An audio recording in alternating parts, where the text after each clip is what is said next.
अरसे से ना मैं स्टूडेंट की सीवी वगैरह रिव्यू कर रहा हूँ, तो मैंने एक मिस्टेक्स का पैटर्न देखा है जो कि ऑलमोस्ट हर दूसरी सीवी में होता है। तो इस वीडियो में आपके साथ वो मैं मिस्टेक्स शेयर करूँगा ताकि जब आप अपनी सीवी बना रहे हों या आप किसी एडमिशन या स्कॉलरशिप के लिए अप्लाई कर रहे हों तो आप ये मिस्टेक्स अपनी सीवी में रिपीट ना करें।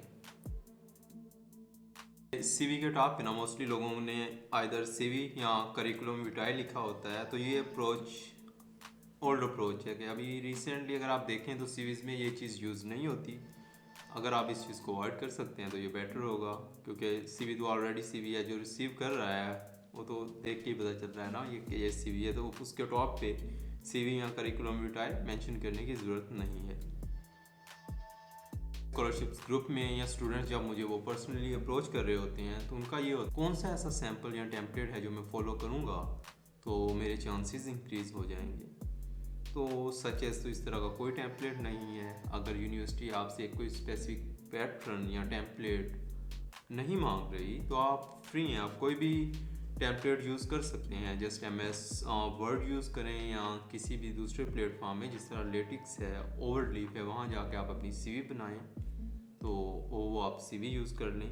सीवी का टेम्पलेट मैटर नहीं करता, आप सीवी में कौन सी इंफॉर्मेशन डिलीवर कर रहे हैं और किस तरह से वो डिलीवर कर रहे हैं वो मैटर करता है। जी, तो टेम्पलेट्स पे इतना फोकस नहीं करें, अपनी सीवी पे फोकस करें। तो जो आप इंफॉर्मेशन डिलीवर कर रहे हैं उस इंफॉर्मेशन को अच्छे से डिलीवर करें। जी, तो मोस्टली स्टूडेंट को ना सीवी और रिज्यूमे में डिफरेंस का ही नहीं पता होता, तो वो जहाँ एक मांगी होती है वहाँ दूसरी सबमिट कर देते हैं। तो इसके बारे में एक बहुत अच्छा आर्टिकल है इस वीडियो के डिस्क्रिप्शन में, वो आर्टिकल मैं आप लोगों के साथ शेयर कर दूँगा। आप अगर रीड करेंगे तो आपको बिल्कुल सारा कुछ क्लियर हो जाएगा कि सीवी और रिज्यूमे में क्या डिफरेंस है। जी, तो जब बात आती है ना हमारी एजुकेशन की या वर्क हिस्ट्री की, तो जो उनका ऑर्डर होता है उसमें लोग मिस्टेक कर रहे होते हैं। तो इससे मेरा मतलब ये है कि चलें एक एग्जांपल लेते हैं कि 2017 में ना आपने एक इंटर्नशिप की, उस इंटर्नशिप के बाद 2018 में आपकी एक ट्रेनिंग हो गई, उस ट्रेनिंग के बाद आपकी जी उस ट्रेनिंग के बाद ना आपने एक प्रॉपर जॉब स्टार्ट कर दी। 2019 में आपने वो जॉब स्टार्ट की है। जी, तो जब टाइम आता है ना कि उस डिटेल को सीवी पे मेंशन करने का, तो स्टूडेंट कुछ इस तरह की मिस्टेक कर रहे होते हैं कि 2017 में जो इंटर्नशिप की थी वो टॉप पे होगी, फिर जो रिसेंट जॉब है वो सेंटर में, और जो 2018 वाली थी वो लास्ट में। तो कोई ऑर्डर वो फॉलो नहीं कर रहे होते। तो मैं आपको ये रिकमेंड करूँगा कि जो आपकी रिसेंट जॉब है वो टॉप पे हो, और उसके बाद जो प्रीवियस जॉब है वो उसको फॉलो करें। जी, तो आपकी जो रिसेंट जॉब है वो टॉप पे हो, और बाकी आपकी जो एक्सपीरियंस है या जॉब्स थी या ट्रेनिंग थी वो उसको फॉलो करें अकॉर्डिंग टू डेट्स, लाइक किस डेट में आपने वो स्टार्ट की या कब आपने वो लीव की, तो उस पैटर्न से वो उसको फॉलो करें। मोस्टली स्कॉलरशिप में ना मैट्रिक और इंटरमीडिएट की डिटेल यूज़ ही नहीं होती, कि अगर वो जब सिलेक्शन करते हैं तो ये इन्फॉर्मेशन वहाँ यूज़ ही नहीं होगी। तो अक्सर स्टूडेंट मैट्रिक की इन्फॉर्मेशन और इंटरमीडिएट दोनों की इन्फॉर्मेशन मेंशन की होगी कि हमने इस स्कूल से इस साल में मैट्रिक और इंटरमीडिएट कंप्लीट किया और ये ग्रेड्स थे। तो ये इन्फॉर्मेशन आपकी कहीं यूज़ नहीं होगी। अगर तो वो यूनिवर्सिटी या वो स्पेसिफिक स्कॉलरशिप आपसे ये डिटेल्स नहीं मांग रहे तो आप ये डिटेल्स यूज़ नहीं करें। इससे आप अपनी सीवी की स्पेस सेव कर सकते हैं, लेंथ कम कर सकते हैं। तो इस तरह की इन्फॉर्मेशन जो कहीं यूज़ ही नहीं होगी उसको मेंशन करने से अवॉइड करें। और सिमिलरली स्टूडेंट ने हर चीज़ मेंशन की होती है और सीवी की लेंथ 4-5 पेजेस की हुई होती है।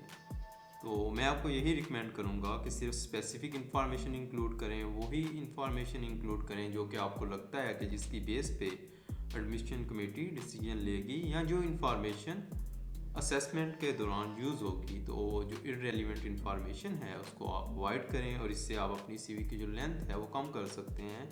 तो जब एकेडमिक सीवी की बात आती है तो इस पर कोई रूल नहीं है कि लेंथ इतनी होनी चाहिए। स्टिल कुछ यूनिवर्सिटीज़ ना डिमांड करेंगी कि 2 पेजेस हों, कुछ में मे बी ये लिमिट भी ना हो। जी, तो स्टिल अच्छा है कि आप 4-5 पेजेस तक ना लेके जाएं, सीवी को शॉर्ट ही रखें।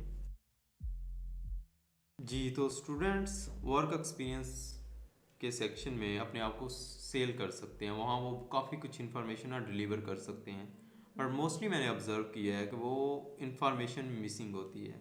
तो इससे मेरा मतलब ये है कि स्टूडेंट ने ना रिसर्च असिस्टेंट की एक जॉब की है 1 साल के लिए, तो वो क्या लिखा होता है कि मेरी ड्यूटीज़ एंड रिस्पॉन्सिबिलिटीज़ ये थी। ओके ना, ड्यूटीज़ और रिस्पॉन्सिबिलिटीज़ बता रहे होते हैं कि आपकी ये ड्यूटीज़ थी या आपकी ये रिस्पॉन्सिबिलिटीज़ थी। वो मे बी जो रीडर्स है उसे ऑलरेडी पता हो कि जो रिसर्च असिस्टेंट होता है उसकी यही ड्यूटीज़ होती हैं, बट आप यहाँ ये मैसेज या इंफॉर्मेशन नहीं दे रहे कि आपने इस जॉब के दौरान क्या चीज़ सीखी है या आपने इससे क्या अचीव किया है, और वो जो चीज़ आपने सीखी है या अचीव किया है वो आप जिस प्रोग्राम के लिए अप्लाई कर रहे हैं उससे किस तरह रेलिवेंट है। आप इस इंफॉर्मेशन या इस नॉलेज को अपने नेक्स्ट स्टडीज़ के लिए या जॉब के लिए किस तरह यूज़ कर सकते हैं। जी, तो अगर आप अपनी सीवी में जब आप वर्क एक्सपीरियंस को मेंशन कर रहे हैं, वहाँ आप मेंशन करते हैं अपनी अचीवमेंट को जो कि आपने उस जॉब के दौरान जो कि रिज़ल्ट अचीव किए हैं या कुछ स्पेसिफिक चीज़ अचीव की है। वो इस तरह हो सकता है कि आपने किसी चीज़ की एफिशिएंसी इंप्रूव कर दी हो या आपने कोई नए सॉफ्टवेयर या चीज़ें सीखी हो, तो आप उन चीज़ों को भी मेंशन कर सकते हैं कि इससे आपने कौन से स्किल्स लर्न किए हैं। उसमें टीम वर्क हो सकता है, कोलैबोरेशन स्किल्स हो सकते हैं, प्रॉब्लम सॉल्विंग स्किल्स हो सकते हैं। और मिस्टेक है वो ये है कि एब्रीवेशंस गलत होते हैं कि एटलीस्ट स्टूडेंट को अपनी यूनिवर्सिटी के राइट एब्रीवेशंस का तो आइडिया हो ना कि उसकी जो यूनिवर्सिटी है उसके एब्रीवेशंस या प्रॉपर जो है वो किस तरह हैं, या जहाँ उसने जॉब की है उस कंपनी के प्रॉपर एब्रीवेशंस क्या हैं। अगर तो वो देखें कि कोई वेल नोन कंपनी है जिसको जहाँ आप अप्लाई कर रहे हैं उनको भी उस कंपनी का पता है और आपने उसी के एब्रीवेशन सही यूज़ नहीं किए जी, तो ये एक अच्छा एक्सप्रेशन नहीं होगा। इसके अलावा सॉफ्टवेयर के नेम हो सकते हैं, उसमें मैटलैब आ जाता है, लेटिक्स आ जाता है या ऑटो कैड है, तो मोस्टली स्टूडेंट ने ना उसमें भी एब्रीवेशंस में ना मिस्टेक्स की होती हैं। तो इस तरह की चीज़ें जो हैं अगर आप फोकस करते हैं, इस तरह के मिस्टेक्स रिपीट नहीं करते, तो आपके लिए ये चीज़ें बेनिफिशियल होगी जी। तो मेरे ख्याल से मैंने काफ़ी चीज़ें क्लियर कर दी हैं सीरीज से रिलेटेड। तो अगर आपने कोई मज़ीद चीज़ पूछनी हो तो आप कमेंट कर सकते हैं। Thanks for watching the video. Allah हाफिज़।